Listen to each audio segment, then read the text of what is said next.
Bismillahirrahmanirrahim. Assalamualaikum warahmatullahi wabarakatuh. Alhamdulillahilladzi anzala ala abdihil kitaba walam yaj'al lahu iwaja la ya'tihil batilu min bani yadayhi wala min khalfihi tanzilu min hakimin hamid. Subhanaka la ilma lana illa ma 'allamtana innaka antal alimul hakim.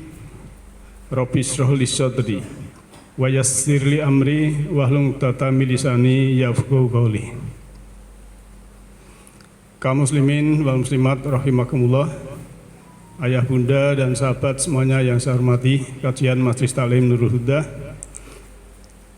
yang insya Allah dirahmati oleh Allah Ta'ala. Marilah kita senantiasa bersyukur kehadirat Allah Ta'ala, bersyukur dalam hati, mensyukuri pemberiannya, menghargai pemberiannya, dan juga membuka mata hati, membuka mata jiwa, membuka mata rohani, membuka mata kolbu, membuka mata batin, sehingga cahaya ilahi bisa masuk ke dalam diri kita masing-masing sebagai petunjuk untuk bekal dalam kehidupan selanjutnya. Sesuai undangan di WA Group bahwa tema atau topik untuk malam hari ini adalah wisata bahari, baik itu secara jasmani maupun rohani. Karena segala sesuatu itu berpasangan, pasangannya jasmani adalah rohani. Maka biasanya itu kan kalau orang mendoakan almarhum atau almarhumah, itu kan kalau bahasa Jawa itu alusipun, berarti ada badan kasar, ada badan halus. Nah, sering saya ulang-ulang bahwa kalau kita mau meniti ke dalam diri, yang namanya badan halus itu adalah roh. Waktu kita di rahim ibu ditiupkan roh, ya, surat Hijr ayat 29. Setelah sempurna ditiupkan roh, rohku, ruhi, rohnya Allah. Jadi kita ini percikan dari roh Allah. Aslinya kita makhluk rohani. Ini yang harus kita sadari. Tapi kebanyakan manusia tidak sadar, tidak mengetahui kalau dirinya itu makhluk rohani. Terus urip sakarpe dewe. Padahal diberi fasilitas tubuh jasmani ini adalah untuk menghantarkan roh tadi, jiwa tadi kembali kepada Allah dalam keadaan mutmainah, dalam keadaan qalbun salim. Nah, Bapak Ibu yang saya hormati, mari kita beranjak ke sana, berselancar melihat ayat-ayat Allah yang dalam hal ini tentang wisata bahari, baik itu jasmani maupun rohani. Jadi kalau yang jasmani seperti ini, ya, ini wisata di pantai, ya, wisata jasmani, laut. Sebelum kita melihat laut yang isinya apa, kita ingatkan dulu, ya, karena nanti ada hubungannya yang namanya air. Air kita waktu kita lahir, ya, waktu kita lahir itu ditemani, ya, ini sebagai prolog juga. Satu, Pak,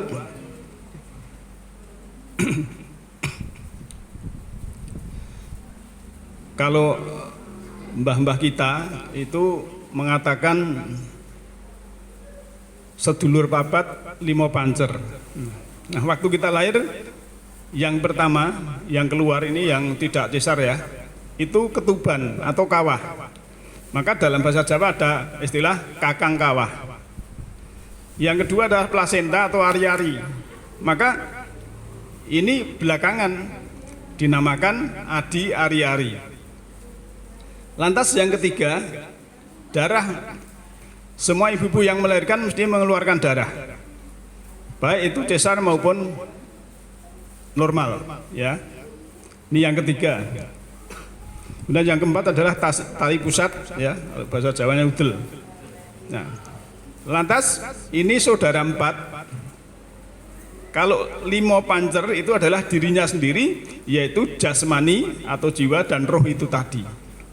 Jadi bayi lahir itu ada ketuban, ada plasenta, ada darah, ada tali pusat.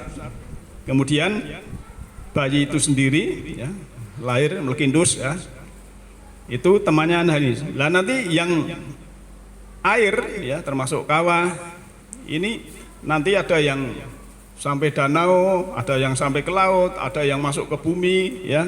Jadi kembali lagi tempatnya itu. Nah, kenapa ini saya sampaikan supaya kita itu seperti itu. Ternyata kita lahir dulu itu seperti itu ya. Jadi saudara empat limo pancer kalau bahasa Jawanya. Dan kita waktu lahir diberi modal yang sama ya. Satu adalah as-sam'a, pendengaran. Yang kedua adalah al-absor, ya, penglihatan. Yang ketiga adalah mental atau ruhani atau hati. Sama apa itu? Istilahnya diberi modal sama, Pak. Ya. Modalnya itu sama. Jadi kalau jangan baca dalam surat An-Nahl ayat 78 itu kan ya. Waladhi ya ahrojakum mim butuni ummahatikum la ta'lamuna say'a wa ja'ala lakumus sam'a wal absara wal afidah ya. Supaya diberi modal tiga ini supaya bersyukur. Tadi depan bersyukur itu menghargai pemberian Allah, membuka mata hati, membuka mata kolbu, bisa menggunakan as-sam'a, pendengaran, penglihatan dan mental atau rohani. Pendengaran ini juga pendengaran batin, juga pendengaran yang ada di luar. Penglihatan juga begitu, ya, mata ini melihat ayat, ayat itu tanda, dan di dalam ya mata batin, mata rohani itu bisa melihat juga. Jadi dua-duanya difungsikan supaya kita bisa bersyukur, karena kalau tidak difungsikan oleh Allah diberikan gelar seperti kal an'am, sebagaimana binatang ternak. Nah, kita sekarang melihat, Pak, karena wisata bahari ya, di sini ada kata-kata laut nanti ya. A'udzubillahi minasyaitonirrajim. Bismillahirrahmanirrahim. Allahul ladzi sakhara lakumul bahra litajril fulku fihi bi amrihi wali tabtagu min fadlih wala alakum tashkurun. Ini surat 45 ayat 12. Allah lah yang menundukkan lautan untukmu supaya kapal-kapal dapat berlayar padanya dengan seizinnya, dan supaya kamu dapat mencari karunia-Nya, dan mudah-mudahan semoga kamu bersyukur. Nah, laut yang bumi kita ini kan 2/3 itu kan lautan, Pak. Jadi lautan itu manusia yang cerdas harus bisa mengetahui ini ombaknya berbahaya, ini tidak, kan tahu ya. Saya kadang prihatin kalau di Gunung Kidul ya, Parangtritis dan apa itu pantai-pantai yang lain sering ada korban ya. Ya harusnya dia tahu bahwa di sana itu ada yang namanya palung dan lain sebagainya. Kita hati-hati ya, karena keburukan itu datang dari kita sendiri. Kalau kebaikan dari Allah kan, surat An-Nisa ayat 79. Jadi Allah menundukkan lautan ya. Lautan untuk kita, juga kapal-kapal berlayar, Pak. Ya, mungkin Bapak Ibu yang pernah naik kapal ya. Mungkin Pak Gino ke Papua. Kalau saya naik kapal baru di Bakauni ya. Pernah ke Kalimantan tapi kapal udara. Nah, karunia apa, Pak, yang ada di sini? Nah, ini kita mulai detik-detik nanti wisata rohani, Pak. Jadi dapat mencari karunia, mudah-mudahan bersyukur. Karunia dalam lautan ya. Satu ikan ya. Ikan itu kalau bertelur jutaan katanya, Pak. Jadi mau dimakan wong sak bumi ini tiap hari tidak habis ya. Ikan, karena lautnya kan 2/3 dari bumi. Kemudian mutiara. Nah, ini nanti kita yang topik yang inti nanti tentang mutiara. Karena wisata bahari bukan hanya mendapatkan istilahnya kesenangan, kemudian sampai rumah capek, tapi harus mendapatkan istilahnya penyegaran, pencerahan dari waktu kita wisata bahari itu. Dan marjan. Nah, analogi pencariannya Pak, kan kalau ke laut itu kalau ingin mencari ikan itu kan juga ke laut, bukan hanya di pantai melihat kan tidak dapat ikan. Atau mutiara. Nah, yang paling berharga adalah mutiara dan marjan. Mutiara dan marjan itu ibaratnya ilmu. Kemudian mutiara dan marjan ini kan ada di dalam tiram. Itu juga secara analogi bisa majelis ilmu, ya, konten-konten Quran. Kemudian bahari lautan itu tempat mendapatkan pencerahan. Jadi wisata bahari itu secara rohani waktu kita di lautan juga mendapatkan pencerahan. Nah, kalau orang yang hanya duduk di pantai, ya, kan ini analoginya mencari mutiara di dalam. Mestinya kan juga menyelam pakai alat kan begitu ya. Ya. Ini ibaratnya kalau kita mencari ilmu memang ya kita pakai alat. Terutama tenaga, waktu ya, pikiran. Dan pantai ini kan informasi, oh sana itu ada kajian, sana ini ada tempat yang wisata yang bagus. Nah, kalau kita melihat tadi ya beberapa hal ini, ada ikan, ada mutiara, ada marjan ya. Nanti ada cerita Nabi Musa waktu mencari seorang guru ya. Kalau biasa dinamakan Khidir, Nabi Khidir. Itu juga dalam pencarian dia ada hubungannya dengan laut, ada hubungannya dengan ikan. Kita lihat surat 18, surat Kahfi ayat 60 ya. A'udzubillahi minasyaitonirrajim. Bismillahirrahmanirrahim. Wa id qala Musa li fatahu la abrahu hatta ablugha majma'al bahraini au amdiya khubba. Ya, hubban tapi macanya kalau terakhir kan hubba ya, hubba. Ya, hukuba maksud saya, ya benar Pak. Jadi amdia hukuba. Dan ialah ketika Musa berkata kepada muridnya, aku tidak akan berhenti berjalan sebelum sampai ke pertemuan dua lautan, atau aku akan berjalan sampai bertahun-tahun. Dalam pencarian ya, Nabi Musa itu sudah nabi dan rasul, masih suruh belajar, ya, masih suruh belajar Pak. Mencari seseorang yang diberi ilmu dan diberi rahmat. Dan dia berjalan, ada temannya atau muridnya membawa bekal. Ya. Dia mengatakan, aku tidak akan berhenti sebelum ada dua buah lautan dan akan terus mencari, ya, sampai ketemu. Lantas ayat 61-nya ya. Falama balago majma'a bainihima nasiyan hutahuma fatakhadha sabilahu fil bahri saroba. Maka tatkala mereka sampai ke pertemuan dua buah laut, mereka lalai akan ikannya, lalu ikan itu melompat mengambil jalannya ke laut itu. Ya.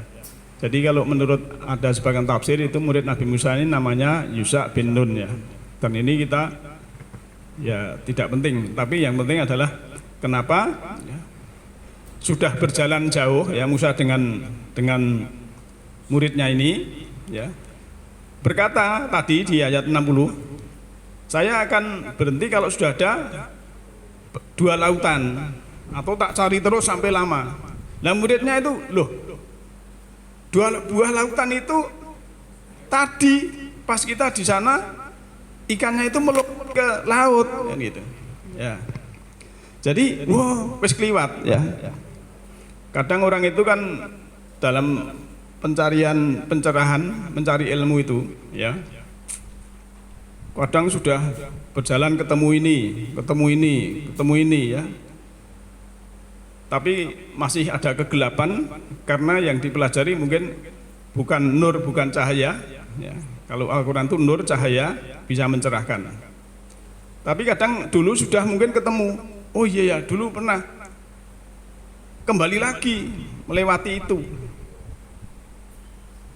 Ini juga analogi bahwa sebetulnya kadang kita tuh istilahnya mengabaikan hal-hal yang sebetulnya itu bermanfaat, tapi kita kadang lupa. Seperti Musa dan ini kan lupa, ya. Nah, kita lihat pengertiannya dulu ya. Dalam pencarian prosesnya panjang, Pak. Kita kan spiritual itu kan tiap diri masing-masing itu ketemu sampai Allah, itu kan perjalanannya berbeda-beda. Ibarat naik gunung itu kan ada yang lewat sini, ada yang sampai, ada yang naik gunung itu malah ngetne kono kene, wah kayak metu kono itu lewat sana, malah pikirannya fokus orang lain, kancane sing meneng wae malah tekan dhuwur kan gitu. Ya. Jadi yang pencarian itu prosesnya panjang. Tidak instan. Nah, kemudian kadang sudah dilewati tapi belum sadar. Kadang sudah mendapatkan ilmu yang mencerahkan tapi belum sadar, masih nuruti krenteking hati atau nuruti nafsu dan lain sebagainya ya. Itu juga manusia memang seperti itu sifatnya. Tapi bagi yang sadar, kalau orang Jawa itu kan sak bejo-bejone wong lali, isih bejo wong sing eling lan waspada. Lali kok bejo, tapi isih bejo sing eling lan waspada. Mbah-mbah kita itu kalau bikin filosofi luar biasa sebenarnya. Cuma kita ya orang-orang Jawa kadang hilang Jawa nih. Nah, waktu yang sudah dilewati itu kan ikannya ke laut itu sebenarnya esensinya adalah ilmu yang melompat. Sebenarnya sudah dapat ilmu ya yang bermanfaat, tapi karena kelalaian tidak sadar melompat, tidak dirawat, tidak dipraktekkan. Karena ilmu itu di samping ya learning to know, belajar, mengetahui, memahami. Kalau berhenti di sini, ya nanti melompat ilmunya. Tapi harus learning to do. Kita kerjakan, kita praktekkan. Nah, kalau kita praktekkan tidak mungkin melompat. Setelah itu baru learning to be. Kita menjadi apa yang kebiasaan baik kita kerjakan itu. Setelah itu kita learning to live together. Kita bersama-sama umat. Ya, membangun peradaban ini, memahayu-ayu ning bawana, mempercantik dunia yang sudah cantik, memperindah bumi yang sudah indah. Aslinya rahmatan lil alamin. Itulah sebenarnya misi kehidupan oleh Allah yang disampaikan Rasul yang harus kita teruskan. Nah, harus sabar arah balik lagi untuk mendapatkan yang dicari. Ya kalau kelewat lupa sebenarnya sana ya kembali lagi tidak apa-apa. Endingnya Pak, Allah itu mempertemukan. Kuncinya memang niat kita ya. Nanti ada ayat yang kalau kita memang niat memang akan ketemu Allah, ya Allah akan mempertemukan pada waktu yang tepat kan begitu. Kita lihat surat Al-Ankabut ayat 5. Mangkana yarju liqa Allahi fa inna ajalallahi la'atin wa huwas samiul alim. Siapa yang mengharapkan pertemuan dengan Allah, maka sungguhnya waktu Allah pasti datang dan dia maha mendengar lagi maha mengetahui. Jadi kuncinya memang mankana yarju ya. Yarju itu mengharap Pak. Liqa itu ketemu Allah. Jadi ketemu Allah itu bukan kita ketemu jagongan kayak kita ini. Allah itu kita bisa merasakan enggak? Allah lebih dekat dari urat nadi leher kita, akrobu min hablil warid. Ya, inna rabbaka akhata binas, Allah meliputi segala manusia. Kemudian kemana saja kamu menghadap, di situ ada wajah Allah. Lah ini kita bisa merasakan enggak? Tidak kelihatan, tapi kalau kita sudah merasakan bersama Allah, maka ada ayatnya innallaha ma'asobirin. Semuanya Allah bersama orang-orang yang sabar. Nek pas orang sabar, ya orang bersama Allah Pak. Orang emosi, nesu ya, di medsos itu kan banyak tawuran, itu enggak bersama Allah itu karena dia marah-marah, ya. Kemudian innallaha ma'alladzina taqaw walladzina hum muhsinun. Sesungguhnya Allah bersama orang-orang yang takwa dan yang orang berbuat baik. Jadi waktu kita berbuat baik itu kita sadari kita bersama Allah. Ada bimbingan dari Allah, ada tenaga dari Allah, ada energi dari Allah. Jangan isoh gini ya, bisa gini, bisa itu. Wah ini saya gitu. Harusnya kita balikan, ini ada energi dari Allah, kita bisa berbuat seperti ini. Kalau diberi kekayaan ya, bisa sebagai kepanjangan tangan Tuhan untuk mengasihi fakir miskin, yatim dan lain sebagainya. Kalau yang tidak punya, tidak mampu, ya kita dengan tenaga dan lain sebagainya. Nah, kuncinya memang yarju liqa Allah. Maka fa'ina ajalallahu la'atin, pasti datang ya. Tergantung manusianya, kalau selama hidupnya malah orang kepingin berharap ketemu Allah, malah menjauh terus ya sudah gitu. Ya. Jadi kuncinya kita memang berharap. Dua lautan tadi kan Musa akan mencari dua lautan. Itu lautan jasmani dan lautan rohani. Maka wisata bahari itu ada wisata ya kita rame-rame ke pantai, kemudian ada wisata rohani di mana kita bisa mendapatkan ya tiram, mendapatkan mutiara, mendapatkan marjan. Sebab kita sudah diberi fasilitas, tetapi kebanyakan tidak mau melaut, Pak. Baik itu melaut jasmani, sarana untuk melaut di lautan rohani. Jadi tugas kita itu melaut di lautan rohani. Ya, kalau ada istilah nenek kita itu para pelaut ya, itu juga sebenarnya mengandung kedalaman makna yang luar biasa. Bukan melaut ya di lautan saja, tapi juga melaut di lautan rohani. Kita melihat dalam surat Furqan ayat 53, a'udzubillahi minasyaitonirrajim wa huwallazi marajal bahraini hada adzabun furatun wa hada milhun ya ujajung wa ja'ala bainahuma yarza ya yarza khon wa hijron mahjuro, dan dialah yang membiarkan dua laut yang mengalir atau berdampingan, yang ini tawar lagi segar dan yang ini asin lagi pahit, dan dia jadikan antara keduanya dinding dan batas yang menghalangi ya. Ini dalam surat Furqan ayat 52. Kita lanjut dulu.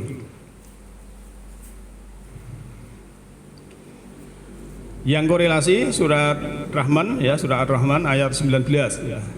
Di sini a'udzubillahi minasyaitonirrajim marajal bahraini yaltaqiyan, dia membiarkan dua lautan mengalir yang keduanya kemudian bertemu. Dia hubungkan dua lautan yang saling bertemu. Ilmu tentang tembusan laut misalnya terusan Suez, Panama dan kanal ya, ini yang jasmani ya, laut jasmani. Kemudian kalau lautan ruhani yaitu sesuatu yang berhubungan dengan jiwa kita, dengan batin kita, mendapatkan mutiara atau petunjuk, pencerahan yang bisa kita rawat. Dalam wisata bahari ada fasilitas dari Allah. Air secara ruhaniyah adalah cahaya, Pak. Untuk melaut diperlukan kapal ya yang berwujud gunung. Gunung itu lambang kesadaran tinggi. Diberikan nahkoda.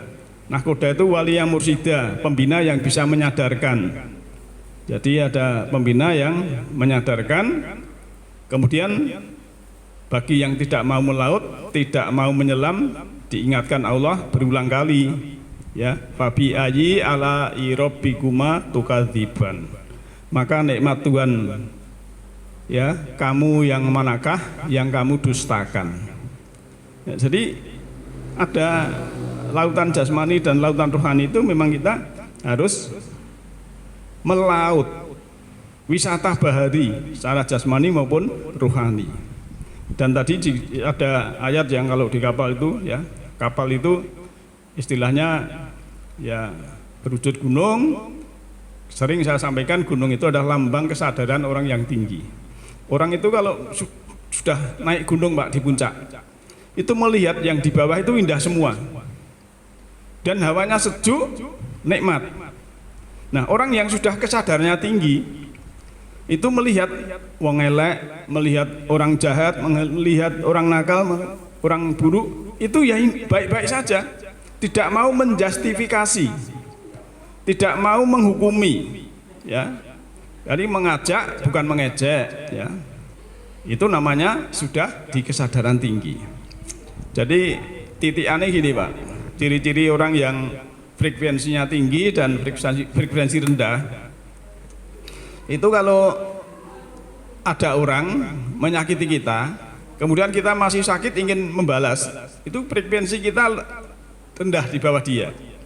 Tapi setelah kita disakiti memahami, mau memaafkan, lah ini frekuensi kita di atasnya.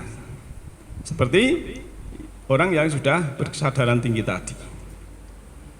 Itu memang hukum alam, sunatullah, ya. Hukum alam itu semesta, siapapun orangnya, kalau sudah memahami orang lain, tidak menjustifikasi, tidak menghukumi, ya, tidak merendahkan, semua itu kan sama saja. Kamu adalah aku yang lain, sebetulnya kan seperti itu. Kemudian pertemuan dua lautan menemukan mutiara dan marjan adanya di dalam tiram, Pak. Tiram itu adanya di kegelapan. Kita harus menyelam lebih dalam. Nah, dalam menyelam lebih dalam itu kan pasti ada tantangan.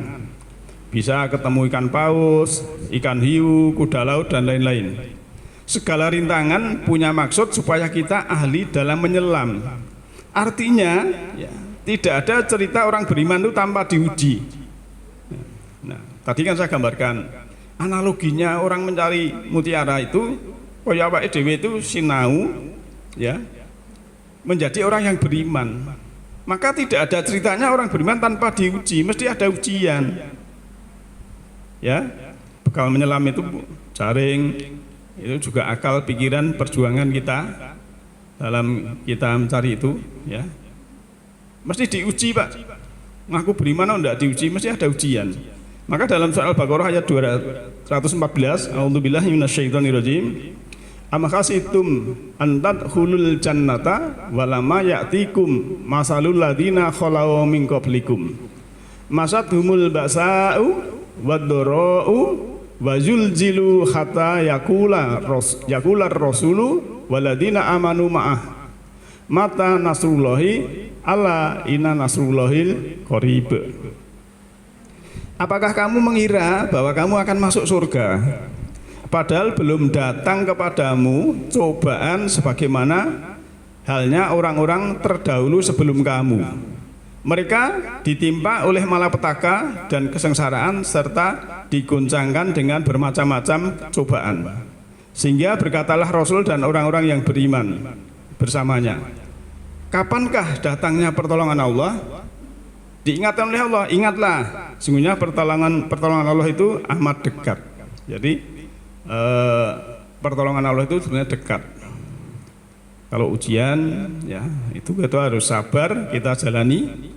Karena sesuatu yang menyenangkan dan tidak menyenangkan itu harus kita terima dua-duanya. Karena itu adalah istilahnya ya ending dari perbuatan kita sendiri. Tidak ada orang berbuat jelek orang lain terus ke kita. Maka korelasinya surat Ali Imran ayat 142.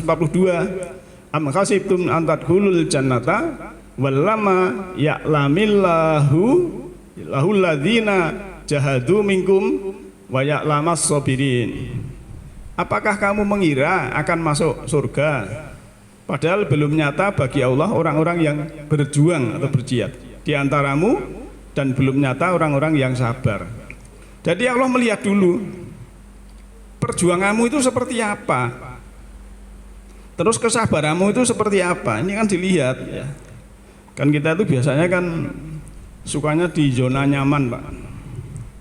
Ya, tapi kadang manusia kan namanya ujian itu kan dari anak, keluarga, harta dan lain sebagainya itu kan pasti ada.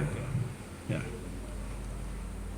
Sekarang ya, untuk kesimpulan mendapatkan mutiara supaya cerdas ini, Bapak Ibu yang saya hormati, Allah memberikan apa itu ciri-cirinya, yaitu kita sebagai ulil albab.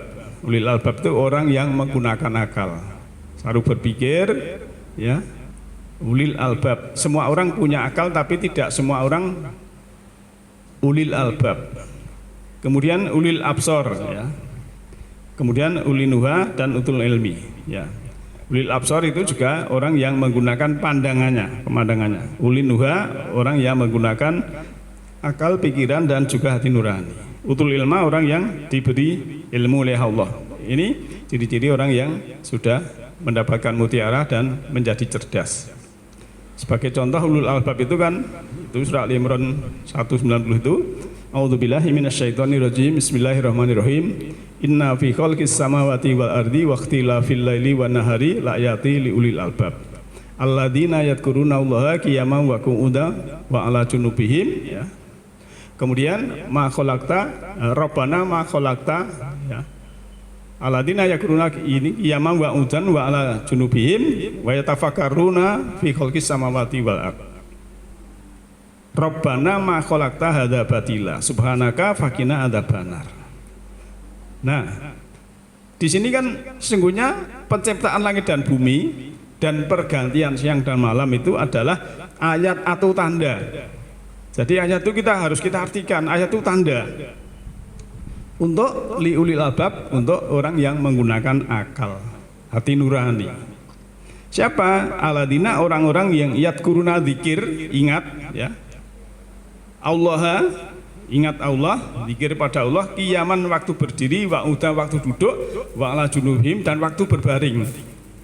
Jadi zikir itu bukan harus cuma bar salat tok itu, ya, bukan, tapi waktu kita berdiri, duduk, berbaring dan memikirkan wa yatafakkaruna fi khalqis samawati wal ardh, memikirkan ciptaan Allah. Wah, itu ada planet, ada bintang, ada matahari, ya. Maka para nabi itu kan ada istilah awaluddin, ya, awaluddin ma'rifatullah. Awalnya agama itu mengenal Allah. Jadi bukan melakukan syariat dulu tapi mengenal Allah dulu. Ibrahim mencari Tuhan dulu, mengenal Allah. Muhammad di Gua Hira mengenal Allah dulu. Baru ada wahyu-wahyu yang berhubungan dengan syariat. Kemudian bagi ulul albab tadi, ya, dia memikirkan ciptaan Allah, langit dan bumi. Rabbana ma khalaqta hadza batila. Ya Tuhanku, ya Tuhan kami, tidaklah Engkau menciptakan semua ini adalah sia-sia atau batil. Subhanaka faqina adzabannar, Maha suci, Maha penggerak Engkau.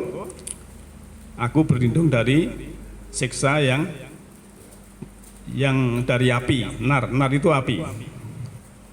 Ya. Nah, Bapak Ibu yang saya hormati, ini ulil albab, ya. Kemudian yang tadi ada mana tadi? Bentar.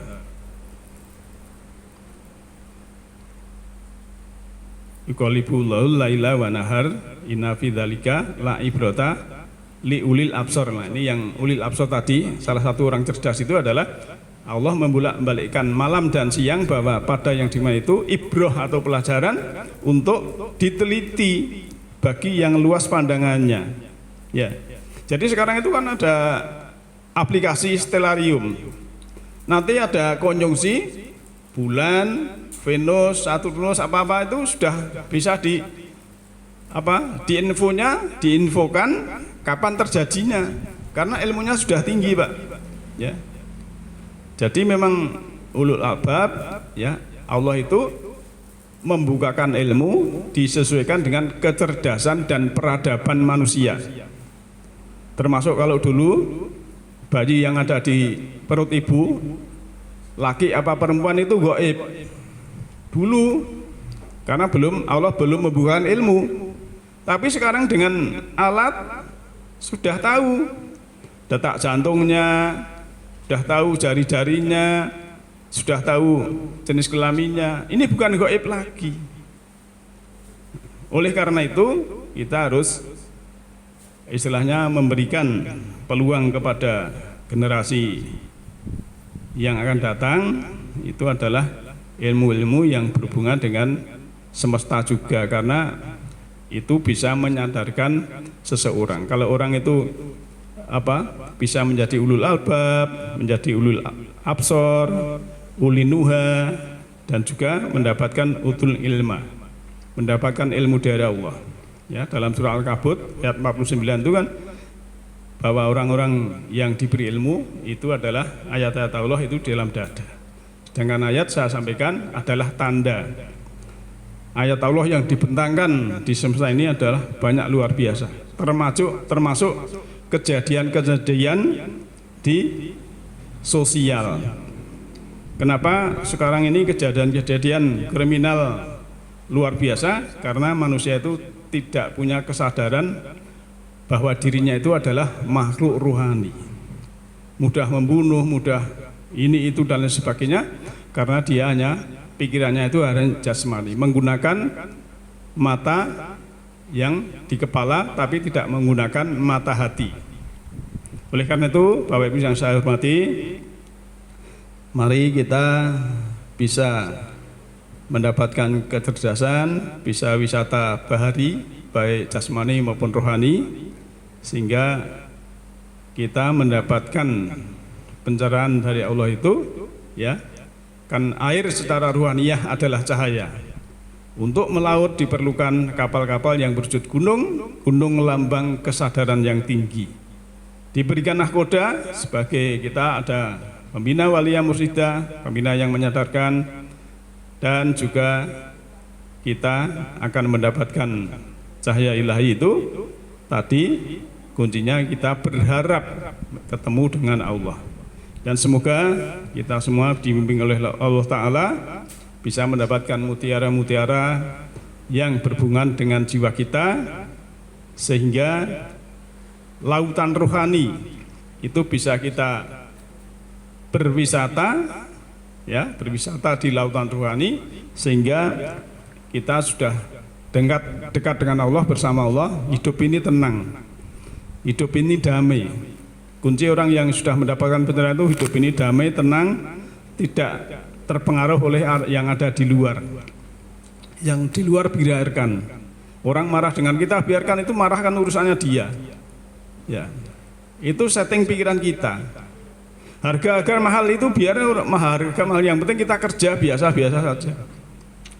Allah mencukupi. Ya, rezekinya Allah kan menjamin rezeki, Pak. Surat Hud ayat 6 itu. Jadi kita tidak perlu khawatir untuk masa depan. Masa depan itu tidak usah kita khawatirkan, nanti akan berjalan sesuai apa yang Allah kehendaki. Contohnya mbah kita waktu perang, ya, dijajah Jepang, dijajah Belanda, nyatanya ya urip, ya, ya iso rabi, iso mangan. Zaman perang loh, tapi sekarang zaman damai orang kadang masih sok mangan apa tidak sok. Nah ini kan namanya tidak percaya dengan Allah. Nah semoga kita mendapatkan pencerahan. Yahdillahu linurihi mayasa, Allah memberikan cahaya semesta rohani kepada siapa yang kehendaki. Siapa yang kehendaki adalah orang-orang yang berkehendak. Nasrun minallahi wa faqrib. Alhamdulillahirabbil alamin. Assalamualaikum warahmatullahi wabarakatuh.